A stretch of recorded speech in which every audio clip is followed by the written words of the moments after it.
Welcome everybody to ISKCON of Silicon Valley. We have a great opportunity in the human form of life, and this is really the purpose of human life, to search out the best of all opportunities and take advantage of it.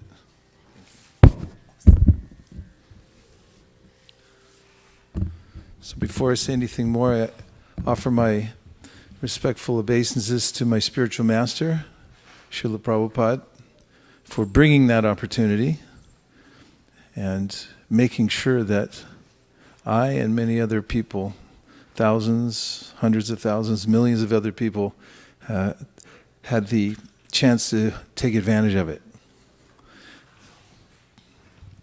And I offer my respects to all of you, because you're all Vaishnavas. And the Vaishnavas are the most respected and worshipable of all, and rare as well. So part of spiritual life, a foundational aspect, is to recall the rare opportunity that we have.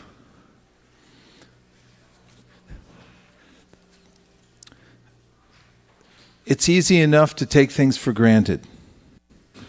As soon as I earn $100,000 a year, then I think that better with 200,000, and if you can make $1 million, you think it should be 5 million. And whatever level of achievement one gets to in this world, it's easy to then think that that's the norm, and to consider that, why not more?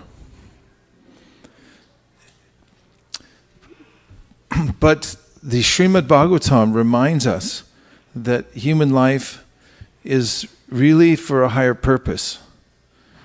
It's meant to find something that's beyond what's normally available.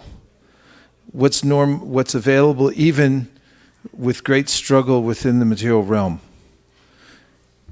And interestingly, although we may have to work very hard to get to a certain level of material prosperity, spiritual life doesn't require the same kind of toil, but it requires a different kind of endeavor, and that is taking time to recall the opportunity that we do have. And throughout the Bhagavad Gita, Krishna talks about the rarity of human life in general. He says, Manushyanam sahasreshu kashid yatati siddhaye yatatam api siddhanam kashchin mambeti tatvataha. That there are people everywhere, unlimited human beings, practically. And out of all of them, there are just a few that are interested in spiritual life, sincerely interested. And out of those, he says, there are just one or two who know me as the ultimate goal. And also in the Srimad Bhagavatam, there are various proclamations about the rarity of human life in general. Labbam sudurlabam idam bahusam bhavante manushamartadam anityam apihadira. This was a verse uttered by a great renowned sage who lived in the forest, and who was met by a king who happened to be passing through that way, King Yadu. And the sage was known as the Avaduta Brahmana. He had no cares for the world, and he was only living to learn. And he was so sincere about his purpose in life, and had become so aware of the opportunity that he was able to take lessons from even inanimate objects. Everywhere he looked, he saw gurus.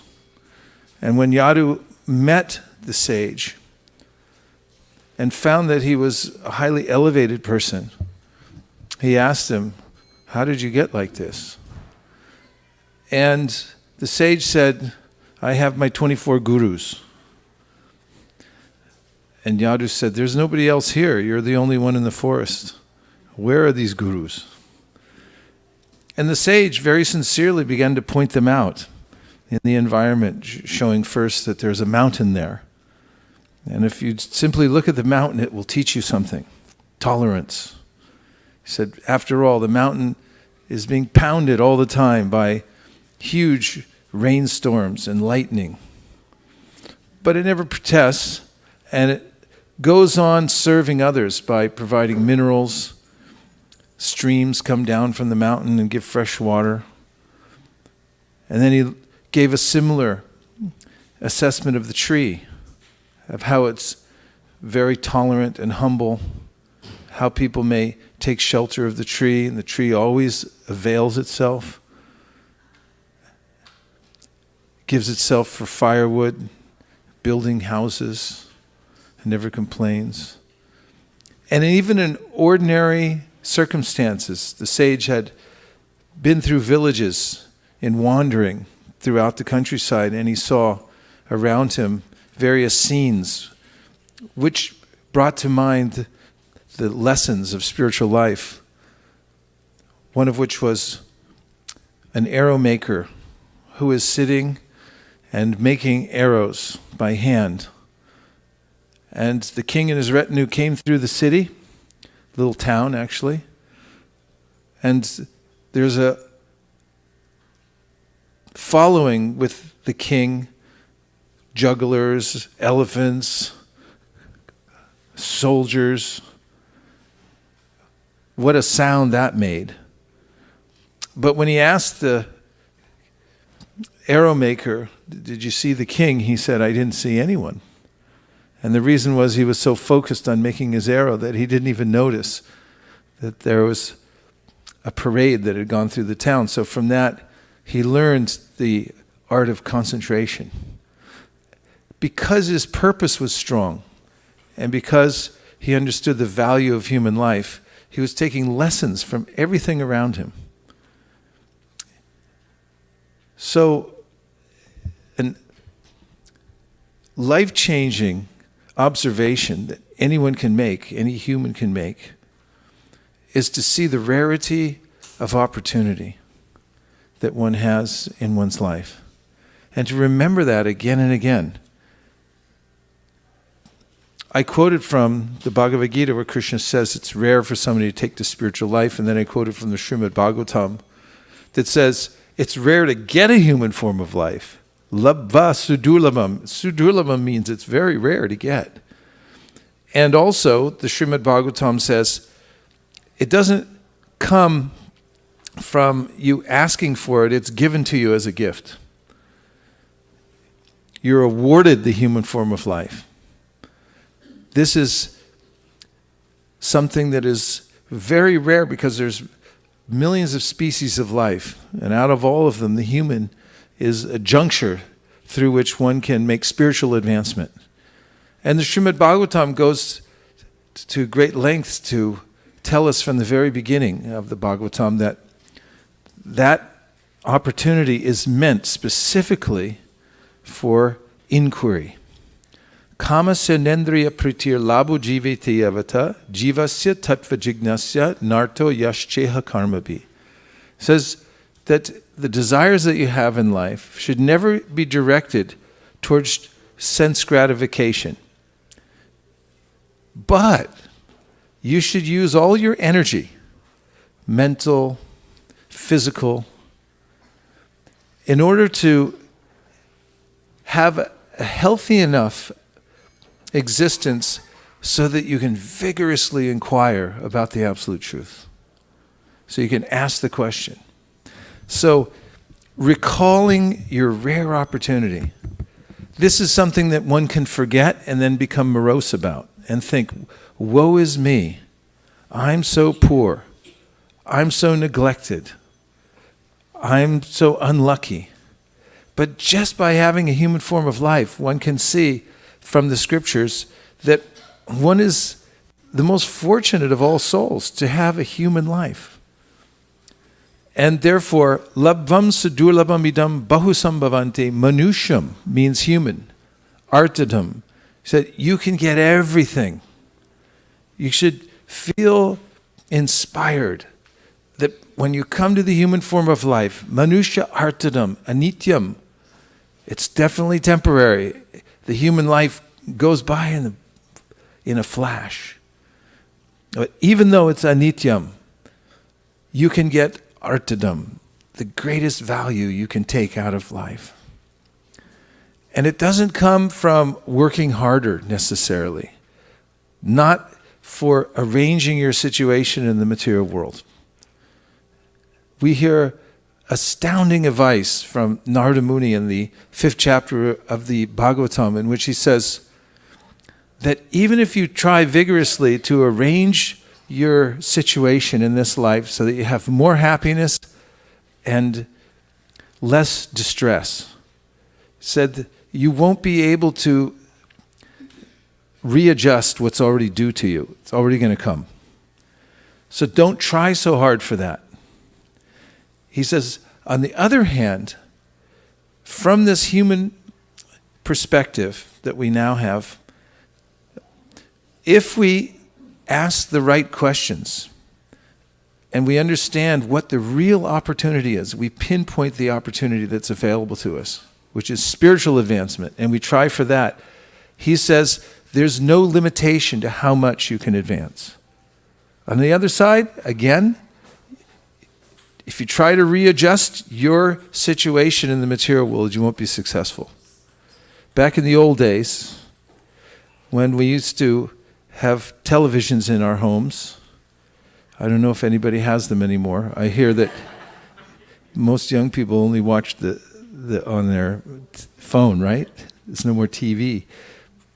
But when I was young, we had what was called a television, and it was a little box. Actually, it was a big box because they required more wires back then. They didn't have chips and stuff. And it had a little dial on the side, on the front. And you actually had to turn the dial to change the channel. Everyone go, what? How did you live? You had to get up, walk across the room, and turn the dial. And there were some antennae on the top of either that, or if you had a really fancy set, and there was a wire that went to the roof, and on the roof of the house there would be this big antenna on the top, and then that was what would catch the signal and send it through the television. And usually there was some disturbance because the technology was not perfect, like most technology, but this was really imperfect. And so many times, right in the middle of a show, the screen would start distorting. And sometimes the station managers would come on and they would send a message. And they would say, don't try to adjust your set. It's not your set. It's coming from the station itself that the problems are coming from. So don't try to adjust the set. Because people will be up, we're right in the middle of the game, we got to move the antenna, get on the roof. They'd have somebody on the roof trying to change the antenna and move it one way or the other to make sure that they got the signal right so they could enjoy the rest of the game or the show, whatever they're watching. And then they'd say, don't try to adjust your set. It's coming from the station itself, and we're working on the problem. So Narada Muni's saying that don't try to adjust your life. It's not coming from the adjustments you're going to make. The little adjustments you're going to make in your own limited way are not going to change the picture of your life. It's coming from a bigger source. There's daiva, or there's a divine intervention in your life, destiny that's going on. It's all powerful, it's inexorable, it's moving you in a certain direction. So don't think that just by moving the little antenna around that you're going to change the picture. It's coming from something else, different source. So Narada Muni advises like that. So does that leave one helpless? No. because Bhagavatam, Narada Muni says, no, you're not helpless. You tolerate whatever the destiny is because you can't understand it anyway. We can't see that far back. In the Bhagavad Gita, Krishna says, the activities of karma are very subtle. We don't know how it all mixes together. There's a way in which we might have done something 100 lifetimes ago. Like Dhritarashtra is known to have lost 100 sons in the battle. And he wanted to know why. And Krishna told him that 100 lifetimes ago, you had been hunting and you killed 100 birdlets. He said, but why did I have to wait so long? He said, you had to amass enough good karma to have 100 sons in one life so that karma could be burned off at one time.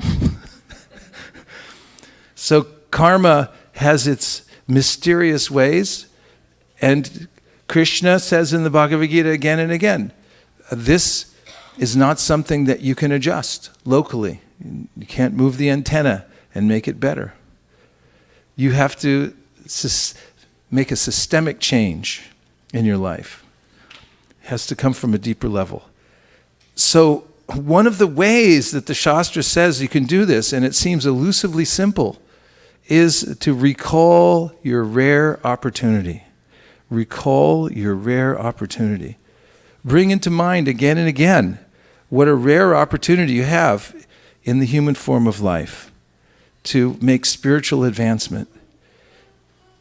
In that vein, Krishna says in the Srimad Bhagavatam, Hrideham adyam sulabham sudurlabham plavam sukalpam gunakarnavarnam. He compares the human body to a boat. And the boat, he says, is perfectly designed to take you across the ocean of material existence. It's sufficient. This particular body is a vessel that can take you across the entire ocean of material existence. And then he says, in order for the boat to successfully ply across the ocean, it has to have favorable winds, and those come from Bhagavad Gita. That's wind in the sail. And he says you also need a captain, someone to guide you across the ocean to make sure you don't make any mistakes. Red skies at night, sailors delight. Red skies in the morning, sailors take warning. Sea captains know these things. Everyone else is like, hey, that's beautiful. So, no, it's not. It's a big storm. You better batten down because you're going to get creamed in a few minutes. And we need guidance and we need wind in our sails to go across. And remembering what the vessel is for. This is recalling one's rare opportunity. If you become acutely aware that I've been given a vessel that can take me across the ocean of material existence, and you remember that again and again, keep that in the fore, then you'll feel inspired, feel motivated to do the right thing, which is to inquire. How do I make advancement in spiritual life? And this is a second point. First one is to recall your rare opportunity. Please say. Yes, you can, again and again, whenever you feel morose or unmotivated in your life, recall your rare opportunity. Remember that you've been given a chance, and that Maharaj Khatvanga in the Srimad Bhagavatam proved that even if you only have a moment in the human form of life, you can make a complete success. Most people utilize vast amounts of time for inquiring about things that don't make a difference in their spiritual advancement. And therefore the Bhagavatam says, better if one has one moment of full consciousness than an entire lifetime wasted thinking about how to adjust one's material situation, unconscious of the rare opportunity that one's been given. And so after one has some inkling about the rare opportunity, one has recalled the rare opportunity that one has in the human form of life, then one may amass motivation. Amass your motivation. And so the motivation is given in an aphorism in the Vedanta Sutra, Atato Brahma Jignasa, which means now that you have this rare opportunity, the rarest of all situations, now inquire about the biggest thing. Think really big. There's a book called The Magic of Thinking Big. And even if you don't read the book, you can take inspiration from the title. And that's what the Vedanta Sutra is saying, don't think about small things. Human beings are meant to think about the biggest thing, Brahman. What is the greatest of all fortune that I can achieve in my life? What is it? Atato Brahma Jignasa. And the very act of inquiry, which is only possible when one comes to the rare consciousness of a human being, opens the door. As soon as one very sincerely inquires about what is the ultimate, where does everything come from, what is my relationship with the Supreme, even if one at this point has no idea about who the Supreme is or how to attain the Supreme, all answers are available to those who inquire. The great magic of sincere inquiry. In fact, we hear stories from devotees all over the world who tell about how they were sitting in some remote place and praying, please show me the way, please show me the way. Have you ever said that? Yeah. It's a good prayer. Please show me the way. Because most of the time, we don't know the way. We can't see where we're going. And the times that we think we know where we're going, later on we figure out we didn't.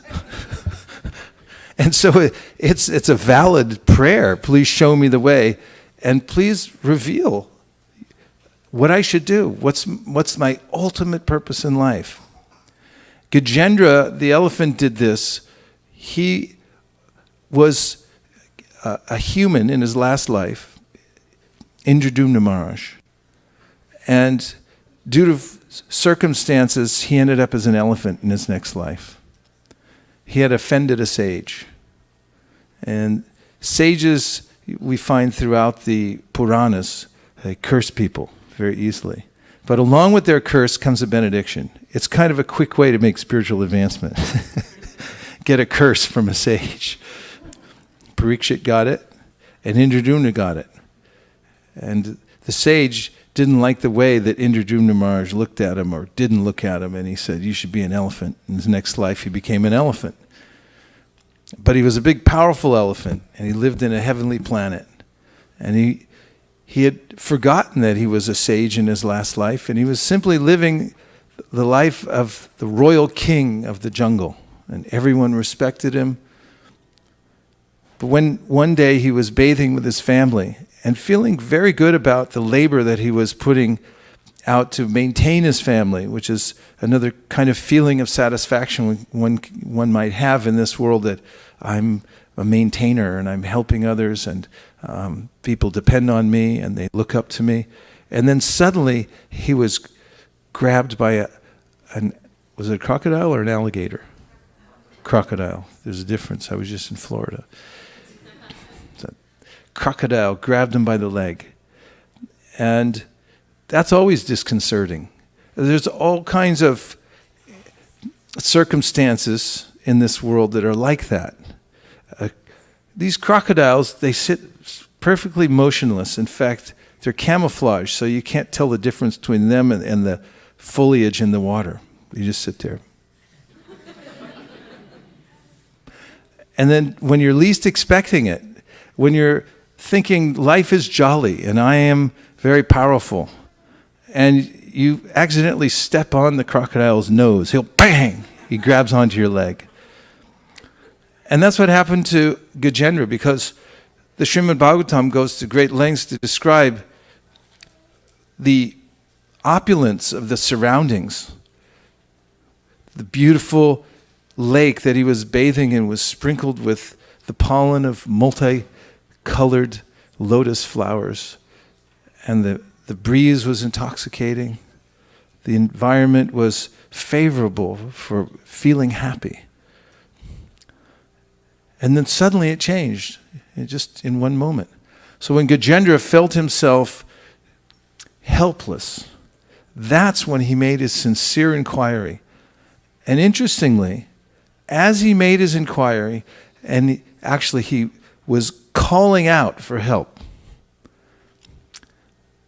the vibration that he made was so specific because of the helplessness in which he was calling out, that the demigods, the devas, when hearing his cries for help, realized that's not for us.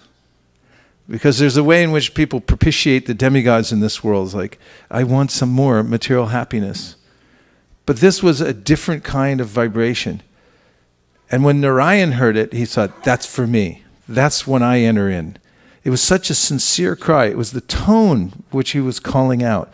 And that was a cumulative effect. Because of his last life, Gajendra had sincerely cultivated spiritual knowledge, and he had engaged in regular practice. And so sometimes people ask, how is it that karma is effective? Because if it's meant as a reformatory, it's meant to make us better people in the end, why don't we remember all the things that happened to us in our last life? How is it fair if we're blindly presented with all kinds of adversities in our life, and then the devotees go, it's like, yeah, it's Krishna's mercy.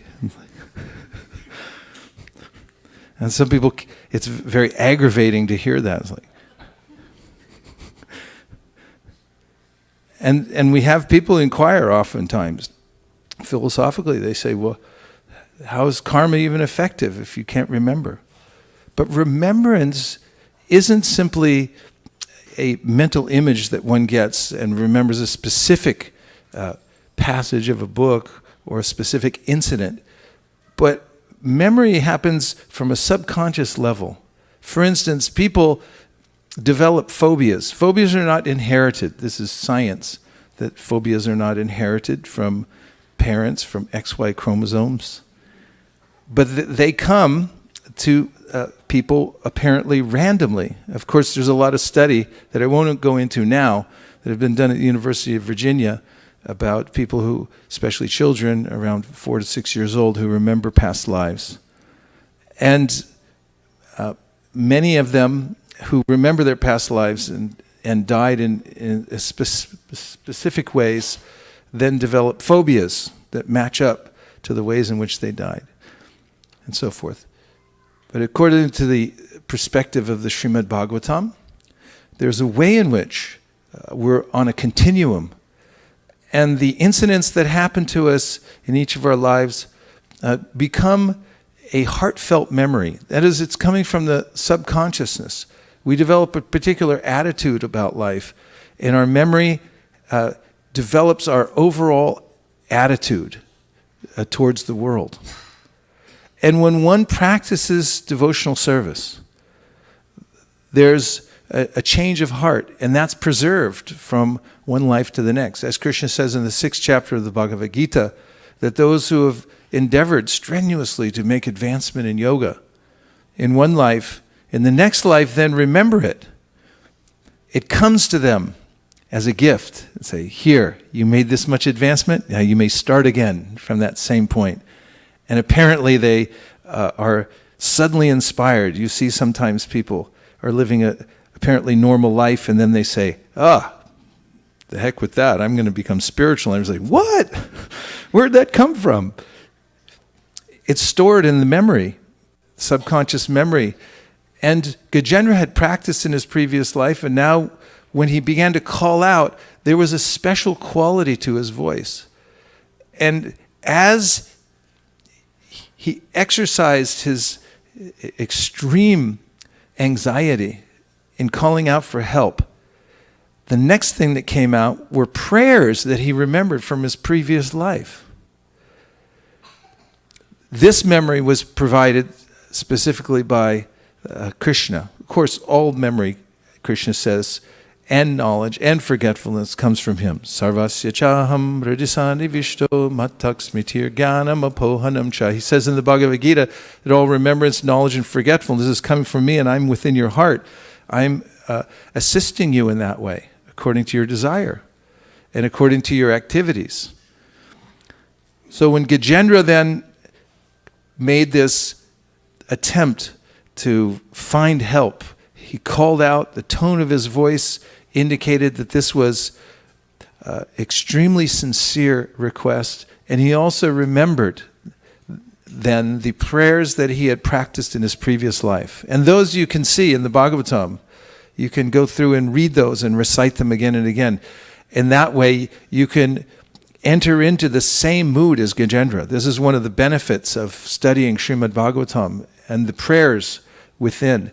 If you take those prayers as your prayers, then you're able to ride on the strength of the previous Vaishnavas who have cultivated this extreme spiritual advancement.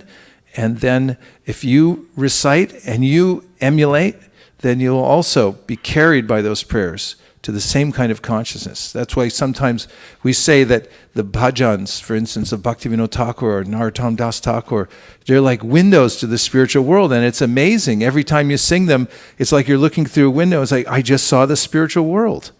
You sing Jaya Radha Madhava, or some of the other songs. The Bhaktivinoda Thakur, every song he wrote was a hit. Never was there a song he wrote that didn't rise to the top of the charts and it never comes back down. It's always there. And anyone can sing those and then come to that level, because those Vaishnavas who have achieved that state of sincere inquiry and beseeching the Lord, and they put it into writing, the vibration is preserved, and then we can take advantage of it. This is one of the ways in which Chaitanya Mahaprabhu showed the practice of bhakti at the final days. Before he left the world in Jagannath Puri, he stayed with Swarup Damodar and Ramananda Roy, and the primary way in which he again and again tasted the highest nectar of Krishna Prema was by having his associates invoke songs written by great Vaishnavas who were feeling separation from Krishna and the spiritual world. And just by hearing those songs, he would enter into them. And the Hare Krishna Maha Mantra is like that also. One can enter into the vibration. It will carry one literally to the spiritual world. It opens up the window so we can see the spiritual world directly. So, as Gajendra called out with a sincere heart for help from the Supreme Personality of Godhead, the Lord answered. And this is a great unknown secret. Well, great unknown secret is a kind of a tautology, but it's one of the secrets of spiritual life which many people may stubbornly ignore, because there's a way in which I feel I'm independent. I don't need anyone. What to speak of God? I don't need God's help. This is the impediment to spiritual life, because if someone is simply sincere and they admit that I'm helpless, and they simply ask the question, who is God? Sincerely ask, and say, I need help, then immediately the greatest wisdom of the universe is available and begins to manifest in that person's heart.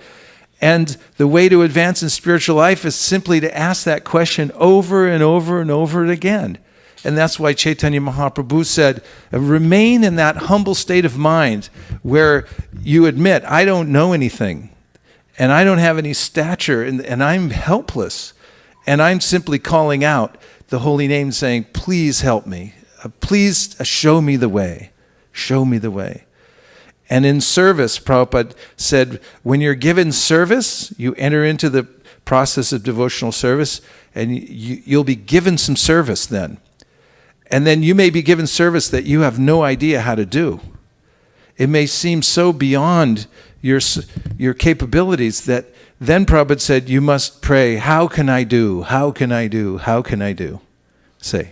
How can I do? How can I do? How can I do? And if you sincerely ask that question, then Krishna gives intelligence from within the heart. Here's how you can do. Here's how you can do. Here's how you can do. So, amass motivation. And how to do that?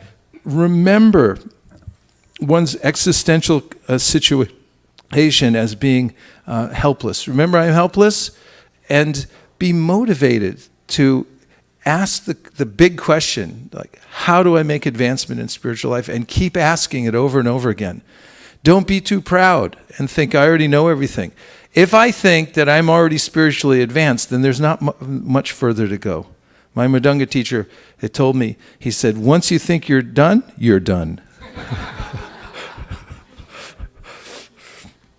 Like, I know how to play. It's like, okay, see you later. I can't help you anymore. But if you're hungry and you think, I don't know anything, every little thing counts, in that mood, a mass motivation.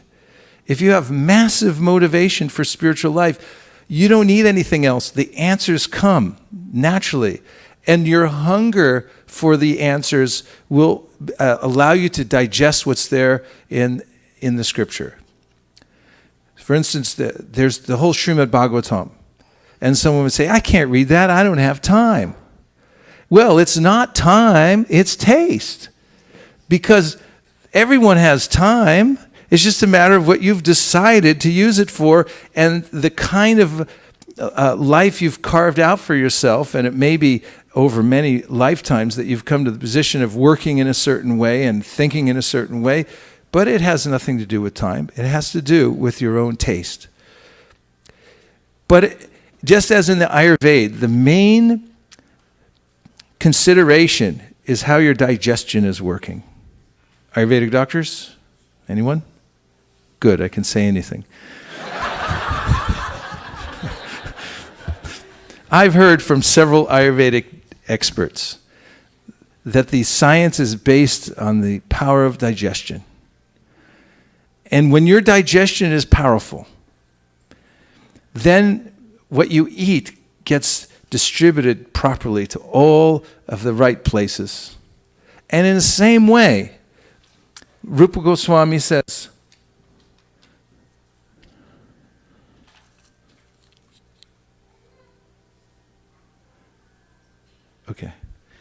Rupa Goswami says, Krishna bhakti rasa bhavitomati kriyatam yari kritopi labhyate tatalalyam api mulyam ekalam janmakoti sukratinara labhyate. He says the main criteria for advancement in spiritual life is hunger, greed. It's a lalyam.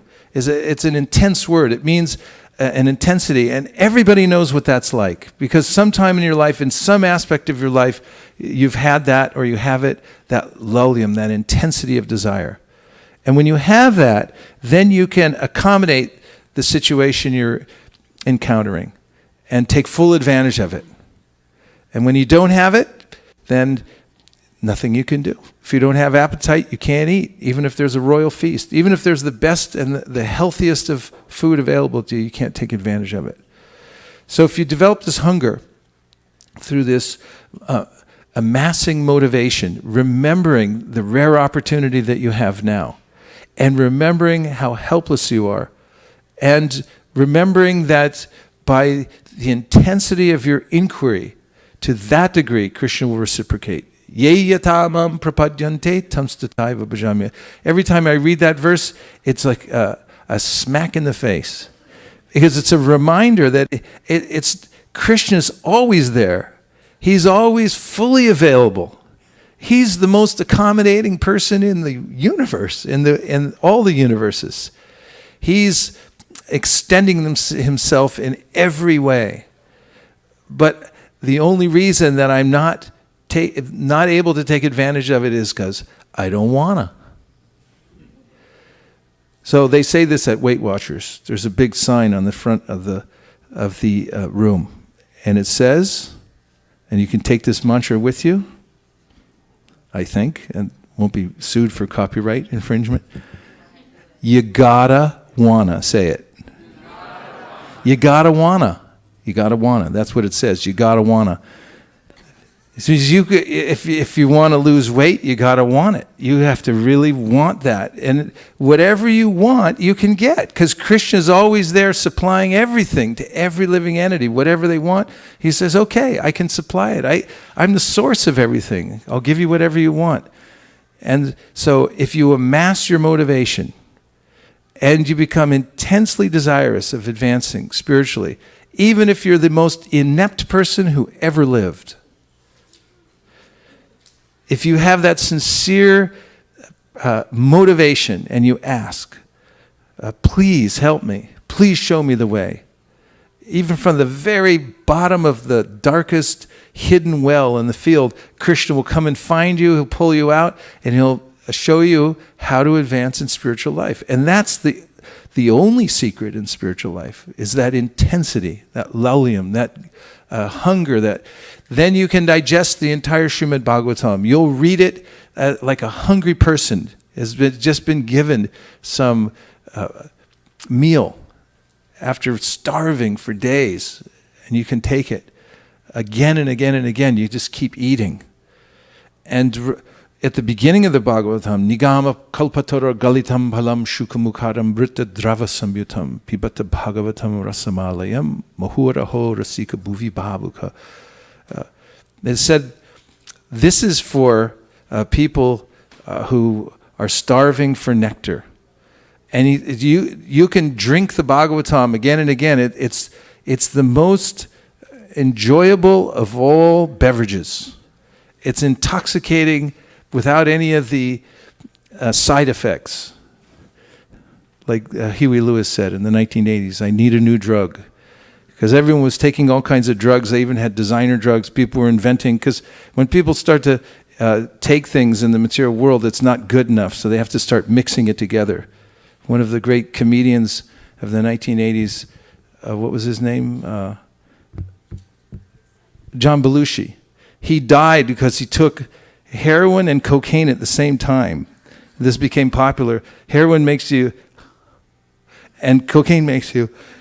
And so it's like, let's mix them together and see what happens. Everyone's trying for this. They want to get some intoxication that takes them to the next level, called turiya.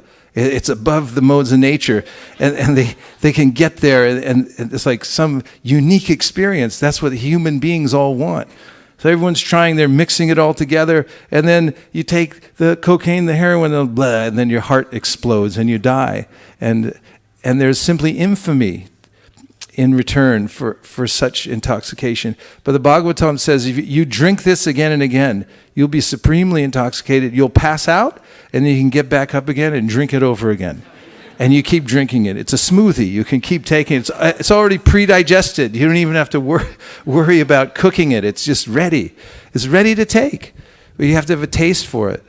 And so if you amass your motivation for these devotional practices, Bhaktivinoda sings a whole song about it. It's a Shuddha Bhakata Charadarayanu. He says, hear all these things. They're so relishable if you just amass your motivation. For these simple activities of devotional service, you'll be happy all the time. You'll feel so satisfied. I just stay in houses with devotees sometimes, and I just see they're so happy. They have a little altar. They have Lord Chaitanya and Lord Nityananda. And how could you can't, I mean, if you go into a house and they have Lord Chaitanya and Lord Nityananda there, and they're worshiping in any form, to whatever capacity, they're going to feel some happiness in their life. Because Lord Nityananda and Lord Chaitanya appear in the age of Kali just to benedict everybody. This is the beginning of the Sri Chaitanya Charitamrita. It says that Chaitanya Mahaprabhu and Lord Nityananda, how's it start? No. No, in the Chaitanya Charitamrita.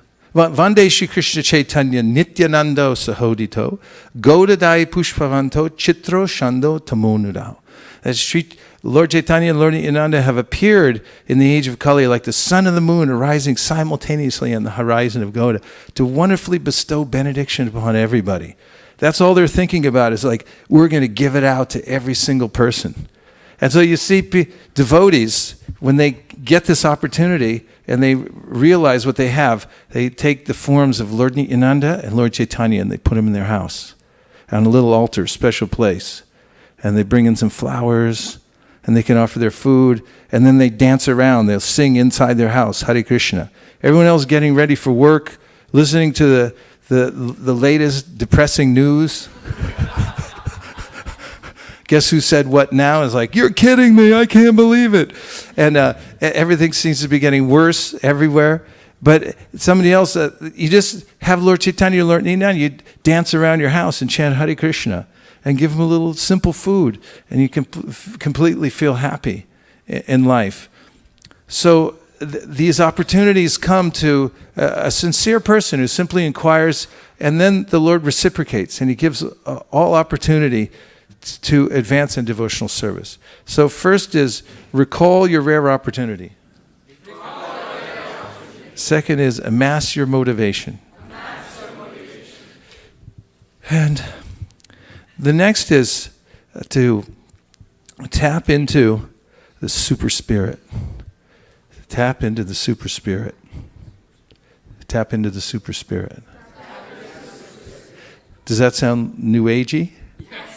Well, let's look at the Srimad Bhagavatam, 2.2.35, please. In 2.2.35, second paragraph, Prabhupada uses this language. As Prabhupada, when he was presenting his teachings to the world, he was considering how people would take it. And in this second paragraph, you'll see, at this point in our investigation, and this investigation is a point of introspection for which one's trying to tap into the super spirit. We may consider the following question. On the one hand, we realize that all our perceptions and activities are conditioned by arrangements of material nature, yet we also ordinarily feel and say, I am perceiving or I am doing. Therefore, we can say that our material senses of perception and action are moving because we are identifying the self with the material body, and that the superior principle of super-self is guiding and supplying us according to our desire. By taking advantage of the guidance of super-self in the form of intelligence, we can either continue to study and to put into practice our conclusion that I am not this body, or we can choose to remain in the false material identification, fancying ourselves to be the possessors and doers. Our freedom consists in orienting our desire either toward the ignorant material misconception of the true, or the true spiritual conception. We can easily attain the true spiritual conception by recognizing the super-self, Paramatma, to be our friend and guide by dovetailing our intelligence with the superior intelligence of Paramatma. The super-self and the individual self are both spirit, and therefore the super-self and the individual self are both qualitatively one and distinct from matter. But the super-self and the individual self cannot be on an equal level because the super-self gives direction or supplies intelligence, and the individual self follows the direction, and thus actions are performed properly. The individual is completely dependent on the direction of the super-self, because in every step, the individual self follows the direction of the super-self in the matter of seeing, hearing, thinking, feeling, and willing, etc. So this super-self is always there for us as the well-wisher of every living entity. Krishna stays within the living entity and is providing whatever desires the living entity has, providing for the desires every living entity has. In the Srimad Bhagavatam, it's mentioned that even at the beginning of creation, when the living entities come back out of the gigantic Mahavishnu after being in dreamless sleep for billions of years, then the Supersoul again reminds the living entity, this is what you wanted, and gives intelligence so you can start it up again. And so if we tap into the super self who's there for us and remember his benevolent intention for us and simply pray to him, then he'll properly direct us towards the ultimate goal of life. And so number 3 is tap into the super self. And number 4, stay daring and active. Say. Does that sound scary? Scary. So if you stay daring and active, then it's not actually scary. You actually have an exciting life. And there's no better way to have a daring and active life than to surrender to Krishna. So be daring and try to make acts of surrender in your life to Krishna and see what happens. Be daring and be active. So look at Bhagavad Gita 256. This describes, and this is where Prabhupada uses this phrase, daring and active. The devotee is daring and active. Do you like it, daring and active? You make it like one of your mottos for 2018. How are you conducting yourself? Are you conducting yourself well? I'm daring and active. How are you daring and active? I'm surrendering to Krishna. So here, Krishna is describing the sage whose mind is not disturbed. And he says, if you go up higher, Dukeshu anuvigna manaha, sukeshu vigataspriha, vita raga bhaya krodha, stitadir munir uchyate. And the translation, which describes the sage, one who is not disturbed in mind, even amidst the threefold miseries, or elated when there is happiness, and who is free from attachment, fear, and anger, is called a sage of steady mind. And now I'm going to read the purport, because it's a classic purport, as all of the purports as it is. And then just afterwards, we're going to take some reflections. So collect together your reflections, and we'll take them just in a minute.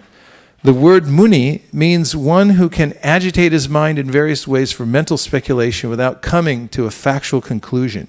It is said that every muni has a different angle of vision, and unless a muni differs from other munis, he cannot be called a muni in the strict sense of the term. Na sa vrashir yasya matam, na binam Mahabharata. But Astita deer Muni, as mentioned herein by the Lord, is different from ordinary Muni. The Stita deer Muni is always in Krishna consciousness, for he has exhausted all his business of creative speculation. I like that. He's exhausted all his business of creative speculation. And what do? I'm a creative speculator. Here's my card. If you need any speculative opinions, just give me a call.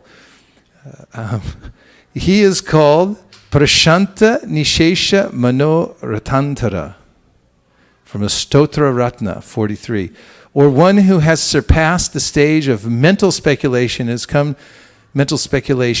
has come to the conclusion that Lord Sri Krishna or Vasudeva is everything. Vasudeva Sarvamiti Samahatma Sudurlabha. He is called a Muni fixed in mind. Such a fully Krishna conscious person is not at all disturbed by the onslaughts of the threefold miseries, for he accepts all miseries as the mercy of the Lord, thinking himself only worthy of more trouble due to his past misdeeds, and he sees that his miseries by the grace of the Lord are minimized to the lowest. Similarly, when he is happy, he gives all credit to the Lord, thinking himself unworthy of the happiness. He realizes that it is due only to the Lord's grace that he is in such a comfortable condition and able to render better service to the Lord. And for the service of the Lord, he is always daring and active in and is not influenced by attachment or aversion. I say again, and for the service of the Lord, he is always daring and active and is not influenced by attachment or aversion. Attachment means accepting things for one's own sense gratification, and detachment is the absence of such sensual attachment. But one fixed in Krishna consciousness has neither attachment nor detachment because his life is dedicated in the service of the Lord. Consequently, he is not at all angry even when his attempts are unsuccessful. Success or no success, a Krishna conscious person is always steady in his determination. So if one abandons mental speculation, that is, I give up my own plan for being happy in the material world, and I take Krishna's agenda as mine, then you're protected. And then, actually, one might think, well, this is a boring way of life. But actually, within that realm of service to the Lord, following his agenda, one can become daring and active. For instance, you can set goals for yourself for advancing in spiritual life, which are stimulating, which may seem to be to others to be daunting. But in the execution of and trying to reach those goals in devotional service, being daring, trying for the next rung, trying to move to the next level in Krishna consciousness, being daring and being active about it. Don't just think about it, actually do something. And there are volumes to be said about that, about how to actually stay active and go forward with whatever footsteps you can make, whatever progress you can make. Take those steps forward. Don't hesitate, and move forward, being daring and active. Then your life becomes extremely mysteriously wonderful by the mercy of Krishna. And you can see as an example, the lifetime of Srila Prabhupada has he gave up the comfort of not only hearth and home, but also his home country, and just got on a boat and went. That's daring and active. And it's like, I'm acting on the order of my spiritual master, and I'm just going to go. And whatever happens, it's up to Krishna. And this kind of life it makes a big splash in the world. Everything else, even if you do something, it doesn't have an eternal consequence. But if you try for it, if you try to be daring and active in spiritual life, then you'll find yourself exhilarated at every moment. And in that way, you can run out the clock on the field of bhakti and go back home, back to Godhead. Now I'll take some reflections. Yes?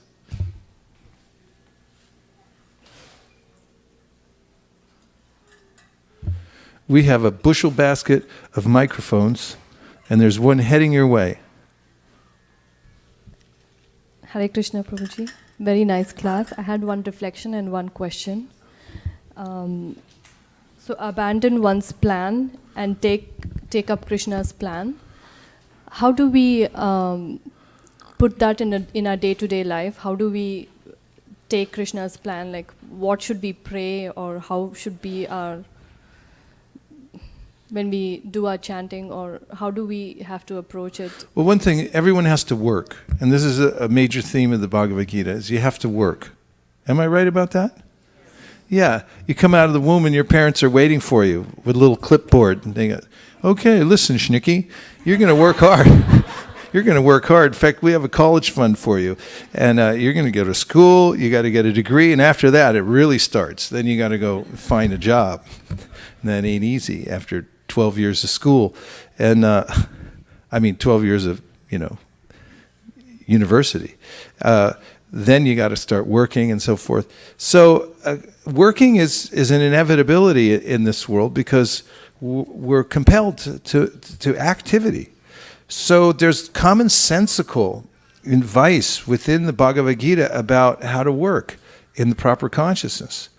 One way is recommended by Krishna and the acharyas, do your prescribed work, whatever you've been given to do, and do it with a sense that I'm doing this for the Supreme Personality of Godhead. And Krishna says you can make it more real if you give the fruit of your work. You can give 10%, 20%, 30%, 40%, 50%, 60%, 70%, 80%, getting daring and active. Everyone's like, hey, wait a minute.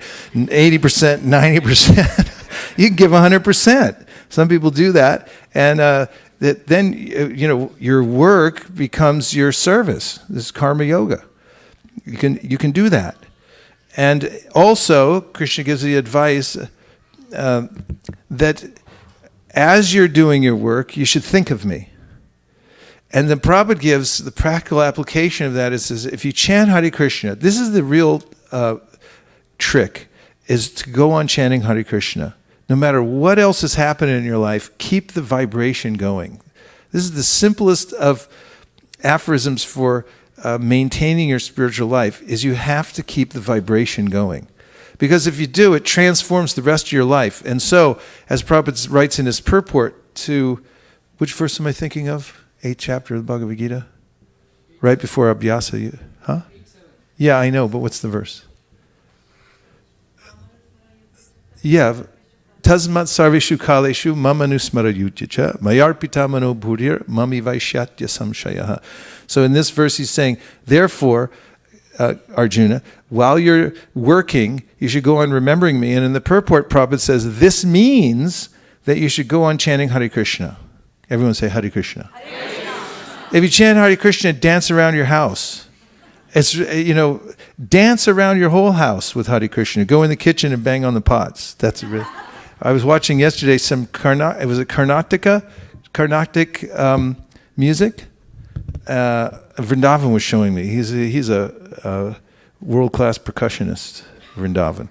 And he's studying all different kinds of percussion instruments. And one of them is this big pot. What's it called? Ghatam. Ghatam. A ghatam. We should get some of those for our Harinam. It's like banging on a pot. And all these different sounds come out. And I know where that came from. It came from Vrindavan, because it says, Vande Nanda Vridashrinam Padarenam Abhikshnasha Yasam Harigato Gitam Punati Bhuvanatrayam. The gopis, they're churning butter, and that's how their kirtan goes on in Vraj. They got all these farm instruments, and they got a churning pot, and they're just banging on stuff, and it's keeping the rhythm, and it's so purifying. It goes out in the atmosphere as they're doing their seva. The vibration is going on. It purifies the three worlds. We used to, in the old days, our kirtans would get so out of hand that we go out from the temple and we go in the kitchen, and the devotees would go nuts, and they start picking up pots and beating on the pots. That's where those instruments come from. And they say, hey, that's pretty good. Let's bring it to the next one. And bring a big pot in and a spoon, and you can start hitting on it. That's where the gatam, that's where gatam comes from. And I even forgot why I was saying that. But the point was that you have to chant Hare Krishna, dance around your house, get yourself some deities of Gaur-Nitai. And we worship Panchatattva. If you worship Panchatattva in your house and Gaur-Nitai, and you chant Hare Krishna to them, then you'll remember all day long. Because, if you sing these songs, then the songs pervade your life, and then they pervade your work. And then you naturally are moving to with a different motivation in your life. Yes. Gatam. So Maharaj, Gatam. so I have an observation and a question. So thank you so much, Maharaj, for the wonderful class and for sharing the recipe for being a star. So S is stay daring and active. T is tap into the super spirits. A for amass your motivation. And R is recall the rare opportunity. So how to be a star in devotional service. Thank you so much. And my question is that you had mentioned about the munis, that unless a muni differs in the angle of vision from others. So in that context, somebody asked me, then why is Narad Muni called a muni? Was he differing from in which? He's a Stitidir Muni. These other munis are just munis. He's a Stitidir Muni. Stitidir Munis are, as Prabhupada explains in this section, they're the ones who are fixed in Krishna consciousness. The other munis are just big thinkers. What's that? Yeah, creative speculators. What do you do for a living? I'm a creative speculator. A lot of people do that. There are these think tanks all over the place, Heritage Foundation, this or that.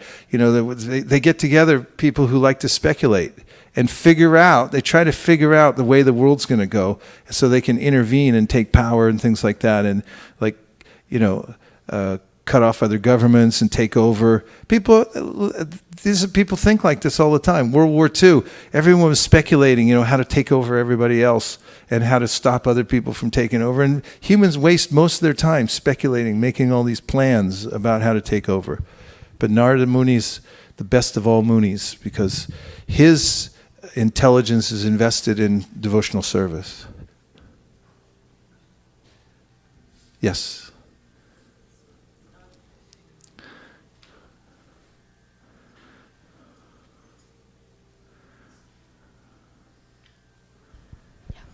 Hare Krishna. Hare Krishna. Thank you for the class.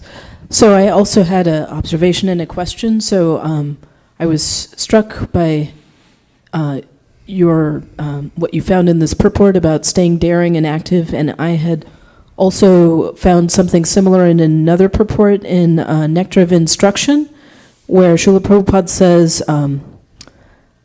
similarly in devotional service, surrender means that one has to become confident. And it's very different from the idea of surrender means that we have to become passive. So you're saying surrender is to become daring, active, and confident. And there's a verse in chapter 18 of the Bhagavad Gita where Krishna says that the person in the mode of goodness is both enthusiastic and is also equal in success and failure. And that always struck me because I wondered, well, I can be equal in success and failure, or I can be enthusiastic, but how do I be both? So this is the answer is to be surrendered. So my question was, how does one allocate one's time among different possible services? So one is daring, and one continues to be daring, and then at some point one realizes that maybe Krishna has a different plan. So, or, you know, one has to take daring up to a point and then also have some kind of wisdom. So how does one balance that? Core and explore is a good idea. You could see that, well, this is from Charles Schwab. He has this paradigm that 80% of your funds should go into those, you know, investments that are like tried and true workhorses. They're going to get you return on your investment. And another 20%, he said you should investigate emerging markets and all kinds of things. Try to figure it out. So another way you can think about your allocating your service is to find out what your core service is and put your 80% effort into that. And then 20% you can explore. Thank you. And Prabhupada had a very clear mission that he had his spiritual master reiterate for him. Because when he first met Srila Bhaktisiddhanta immediately marked him. And Prabhupada was offering obeisance, before he could get back up again, his spiritual master was giving him an instruction. You spread this all over the world. You're young, you speak English, he could tell that there was something there. He marked him. He said, do this. And later on, Prabhupada wrote to his guru and said, can you tell me again, what you want me to do? And even at Radhakund, when he met him, he asked, again, what's my service? And Prabhupada says, preach in English, spread it, make sure it goes out, and print books. So Prabhupada stuck to that. His guru said, if you ever get money, print books. So when he came to America, he put a lot of effort into getting the movement started. A kindling little fire, came during the coldest winter on record until last week. and then he got something going, and then as soon as they started collecting money, he took all the money and put it into a house so he could put a printing press, start printing books. And you'll notice if you study his history, he's expanding all these different programs, but he's always thinking print books, distribute books, get them out to the world. So if you can find a core service that you have, and then find other things that complement that as well, and balance your service, that's nice. Yes. Hare Krishna. Hare Krishna. So I guess my observation and a question. Thank you for the Harikata. My observation was when you were talking about daring and active and also greed, the image I got of someone who was really daring was the elderly lady who climbed on top of Mahaprabhu's back at the Garuda Stamba to get the darshan of Jagannath. And I was like, wow, she's got the daring and active part down. So I thought I would share that. I was wondering if you could speak a little bit more about why is it dangerous to get too elated with happiness? Because we know why it's bad for us to get frustrated in misery. But it always says, the verses are always symmetric. They always say that it's, not to get upset in misery, but not to get too enamored of happiness. But then that's not something we really talk about as much. And I was wondering if you could elaborate on that, please. Because it's the same energy, but it's just coming from different sides. The realization that is primary is that the result that I'm getting is coming by the Lord's arrangement. And the perception of whether it's good or bad is a matter of my own subject idea of what's good and what's bad, according to me. But the devotee, the Stitadir Muni, who's being described here, is confident in his or her integrity that I'm doing the best I can to do the service according to how I've been given the instruction. And then whatever the result is, whether it's good or bad, it's not up to me. It's Krishna's arrangement. And so if someone says something bad happened or something good happened, it's subjective. But the devotee is tied to the vision of service to Krishna, and therefore does the best he or she can, and then considers that whatever the result is, it's neither good or bad. It's Krishna's arrangement, whatever has come from that. So it doesn't become attached. Things are never as good as they seem or as bad as they seem. That's an old saying. And this is advice that even self-help gurus get. Don't get too excited, because it's not like, when something good happens, there's always another side to it. The material world's the world of duality. So whatever good happens, then you'll see that there's also something on the other side that's going to come right around on the material side. So Prabhupada used to give the example of, as far as material arrangement and situations go, he said that wet stool or dry stool. Sometimes the stool is left in the field, the sun dries out stool, and then someone says, oh, that's very good because it's dry. But it's stool is stool. So the way that the material world works is considered to be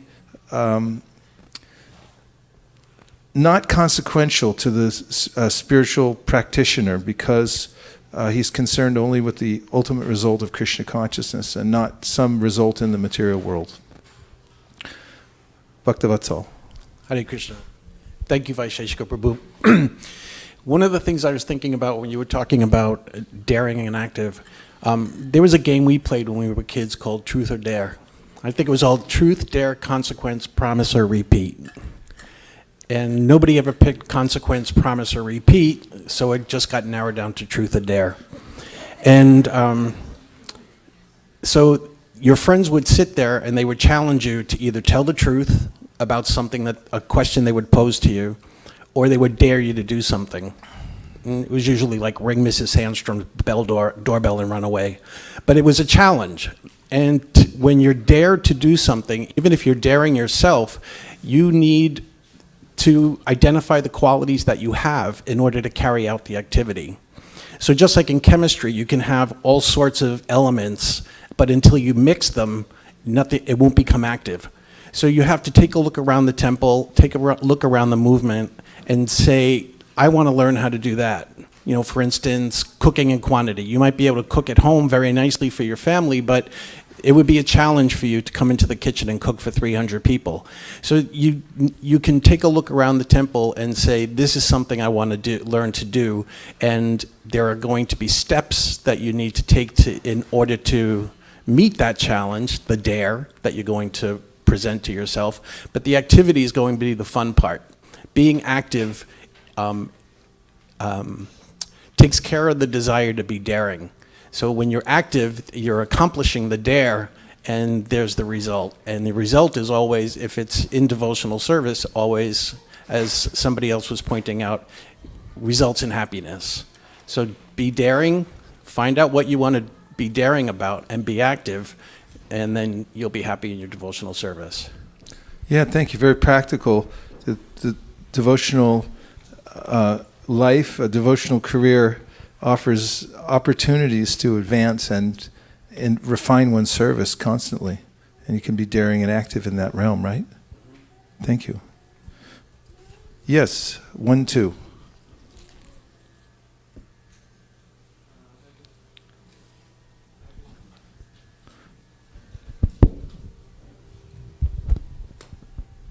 Hare Krishna Prabhu, thank you for the wonderful class. So you mentioned about staying daring and active. Many devotees are sharing. So I have seen it in book distribution. ISV devotees are really daring and active while doing book distribution. And many of them really go out of their ways. I mean, like reaching strangers, even giving books to their managers. And yeah, so that's a good feel that ISV devotees, I think, show how to become daring and active in devotional service. Very much so, and therefore book distribution is considered to be high sadhana. You can pass it back to Bali.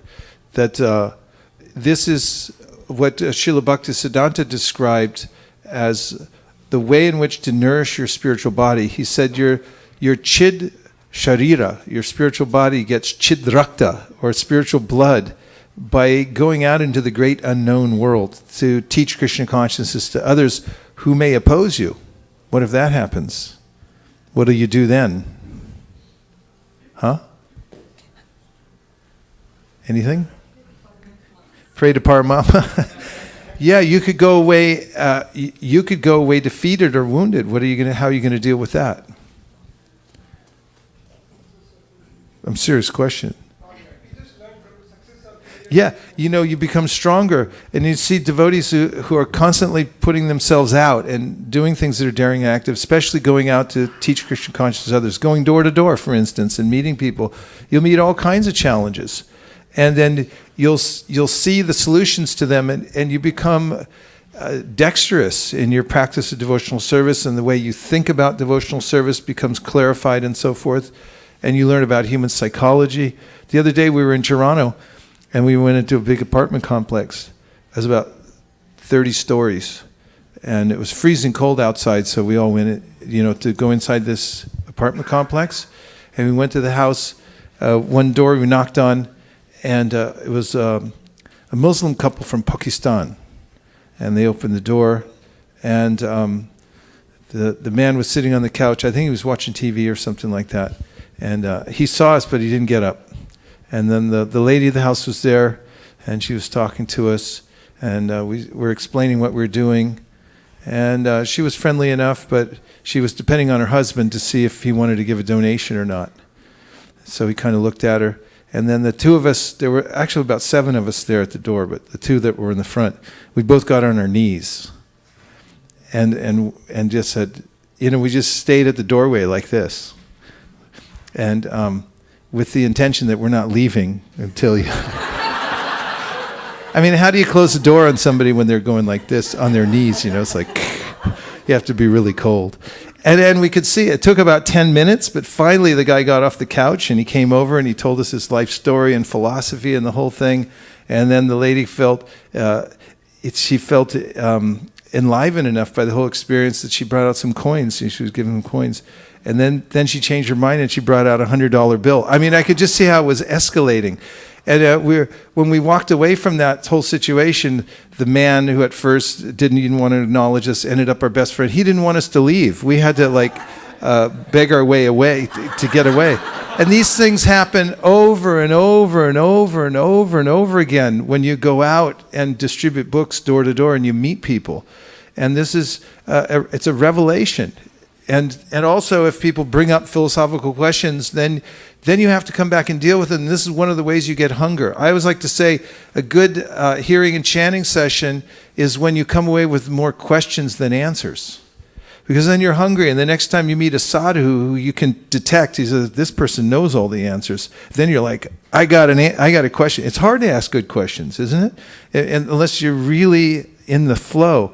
So if you stay in that flow of being daring and active, going out and teaching Krishna consciousness, getting refused, getting challenged, then you'll become hungry. And you'll be able to take in so much more. And that's how you grow in Krishna consciousness. Bali Mardan Prabhu. We're counting down. We have 9 minutes until we're going to make our offering from ISV for the year of 2017. And in just 9 minutes, what? It's what? Yeah, 4:45 is the offering. 4:40? 4:40. 10 minutes. It's in 9. I said it's in 9 minutes, didn't I? You're right. I think you're Go absolutely, ahead. you're Bali, absolutely go right, ahead. Prabhuji. Don't worry. Oh, okay. Thanks, Bali. You're always backing me up. Always with you. So I have also reflections. The one you initially brought about the karma for Dhritarashtra. So similarly, there was exact story for Bhishma also. He was asking in the same different Purans that how I was brought into this position of the arrow bed. And Lord Krishna also pointed out that in your previous lives, when you are going as a soldier and you found out a cobra, you also put it in and throw in round, and it put into a big thorn areas. That's what it pinching the cobra and then died. So obviously I have to put it in that. So how the karma comes into the play, that's very interesting to know. And my second one is I like the one you mentioned about the magic of thinking big, which is really very important, the magic of thinking big. And the last one, the acting, be daring and be active. I have my personal experience because in our college days also we are very daring in terms of going. So while we are traveling in a jeep in India, if you know, so we happened to go in one village and it's like not evening, not like near Hiranyakasipu darkness. So when there are some small chickens, so we stepped over them and few of the out of the chickens they got died or something. So the villagers, we are hesitant to stop because in India just run away. There is no law, but somehow we got stuck into stop. And by the time there are like 30-40 villagers, they are surrounding us, and they have some kind of weapons, means small area, and they are saying that you killed my small piglet, small chicken. Now your term.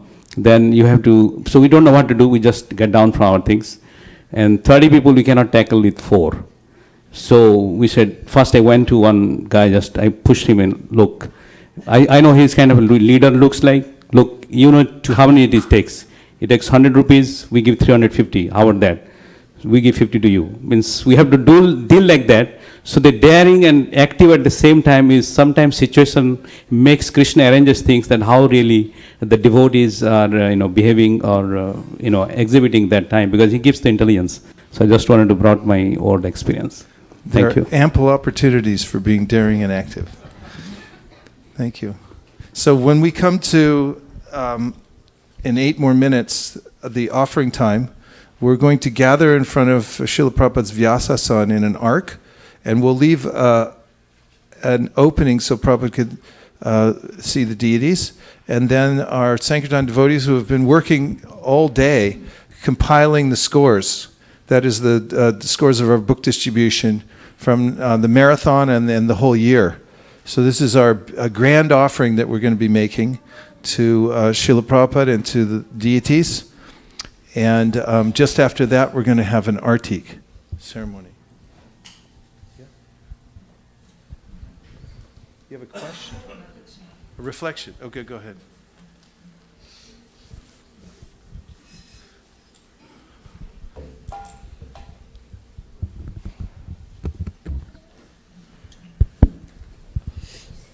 I like the point about tapping into the I like the point about the one that you told about tapping in the super spirit.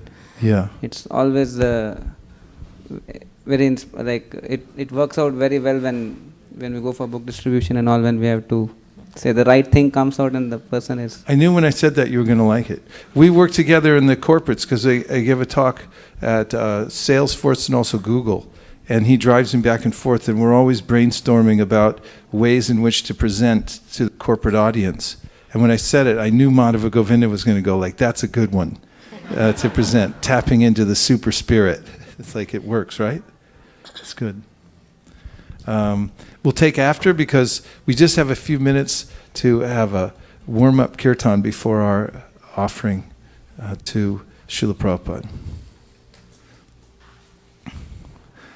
Hare Krishna, Hare Krishna, Krishna Krishna, Hare Hare, Hare Rama, Hare Rama, Rama Rama, Hare Hare.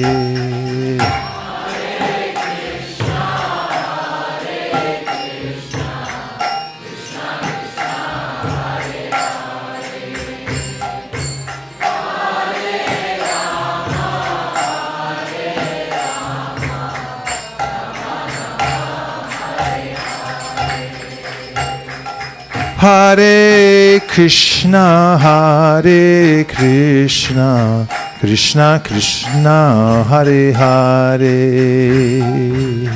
Hare Rama, Hare Rama, Rama Rama, Hare Hare.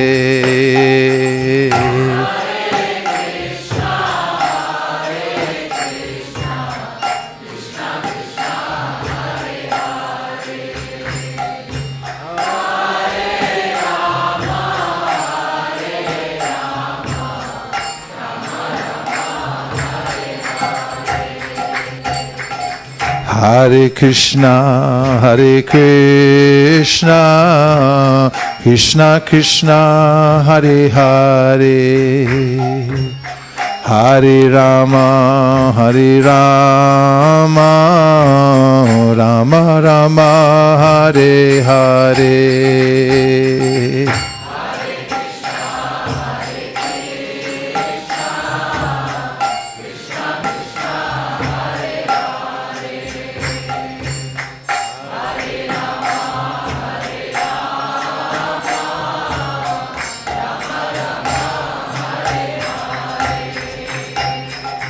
Hare Krishna, Hare Krishna, Krishna Krishna, Hare Hare,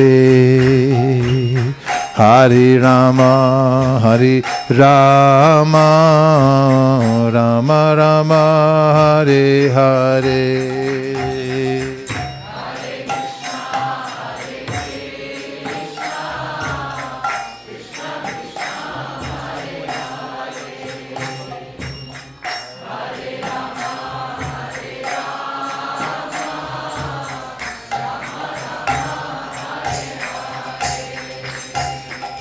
Hare Krishna, Hare Krishna, Krishna Krishna, Hare Hare, Hare Rama, Hare Rama, Rama Rama, Hare Hare.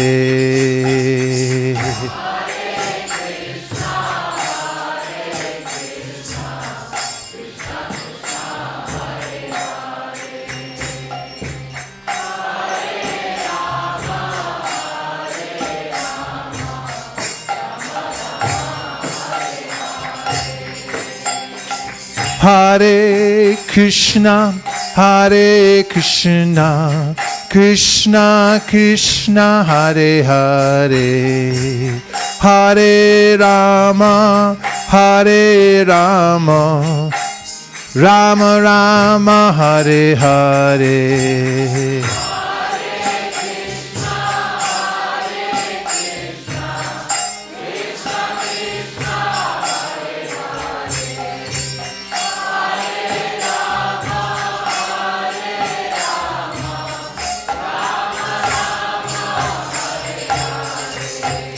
Hare Krishna, Krishna Krishna, Hare Hare, Hare Rama, Rama Rama, Hare Hare.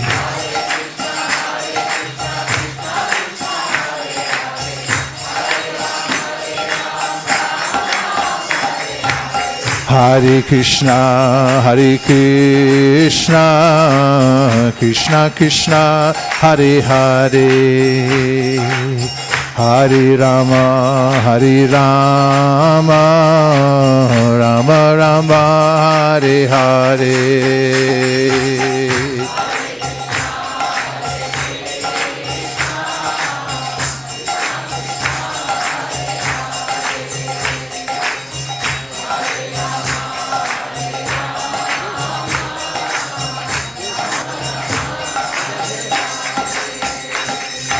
Hare Krishna, Krishna Krishna, Hare Hare, Hare Rama, Rama Rama, Hare Hare.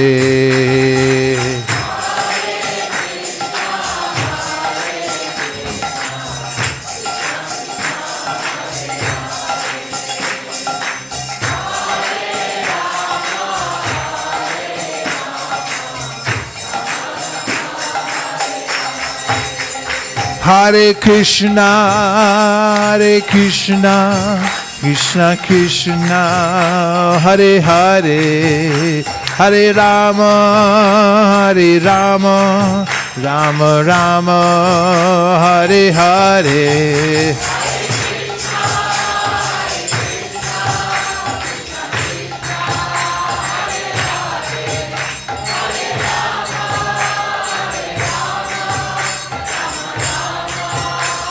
Nitai Gaur Hari Bol, Hari Bol, Hari Bol, Nitai Gaur Hari Bol.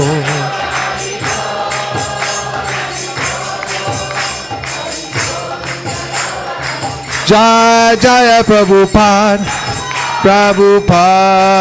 Prabhupada, Jaya Jaya Prabhupada.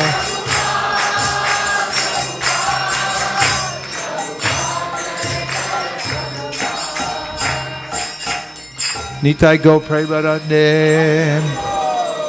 So I see that Shri Krishna Purushottam and Mali Devi Dasi, our co-Sankirtan leaders here, have emerged. They've been in, I know where they were. They were outside crunching the final numbers. It's not easy. Hundreds of devotees have been going on book distribution every weekend of the whole year. We've offered at intervals, but it all has to be compiled. At the end of the year, there's an outpouring and our marathon goes on for 3 months. So it's a no small task compiling numbers. Am I correct about this? Yes, very. So now what we'll do is we're going to stand up and we'll put the asanas in the back. We'll roll up this rug and we'll make an arc and we'll go as quickly as possible. And as soon as we're in the arc, then we'll try for an experiment of having complete silence. And then we'll have the offering. Thank you very much. Srila Prabhupada ki jai. Gaur Bhakta Vrinda ki jai. Gaur Premanande Haribo.